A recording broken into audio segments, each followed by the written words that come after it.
শালিকের মাথায় ঘু ড্যাং ড্যাং ড্যাং ড্যাং ড্যাঙা ড্যাং ড্যাং।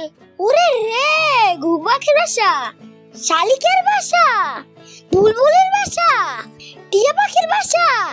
থাক, নানি কইছে আর যেন কোনো সাও না নেই। নানি কইছে বদদুয়া দে, আইসকে বাড়তে যায় কমু, স্কুলে যামু না, মাথাটা ব্যথা। এ সাইদ, সাইদ, ঘরে কেউ আছেন? সাইদ কমে, আমি জাহাঙ্গীর স্যার। আসসালামু আলাইকুম স্যার। কোন স্যার কি লেগে আইছেন মগো বাড়ি?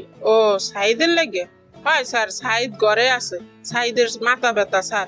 স্যার বন, স্যার কোন জায়গায় বইতে দিন দেন স্যার, ফ্রিতেই বসেন স্যার। আমাকে ঘরে তো গরিব মানুষ আর নাই স্যার, বসেন ফ্রিতে স্যার। না, আজকে বমু না, ও কমবে। 5 দিন ধরে স্কুলে যায় না কে, সামনে তো পরীক্ষা। সাইদ, সাইদ, এমনি আয়। যে নানু, ওরে রে, এদি সারাইছে পলাই হান দিয়া। ওই দেই সাইদ খালপাড়াইয়া ওপারে যাইতেছে। সাইদ, সাইদ দাঁড়া দাঁড়া, ওমে যাস নি, এমনি আয়, এমনি আয় সাইদ, এমনি আয়। আফা, ওর দিকে একটু খেয়াল রাখেন, হ্যাঁ, সামনে তো পরীক্ষা। স্যার হ্যাঁ, চিন্তা করেন না, এখন হইতে মুই লই যাবো, আবার মুই ওরে লগে করে লই আমু স্যার, আপনি কোনো চিন্তা করেন না।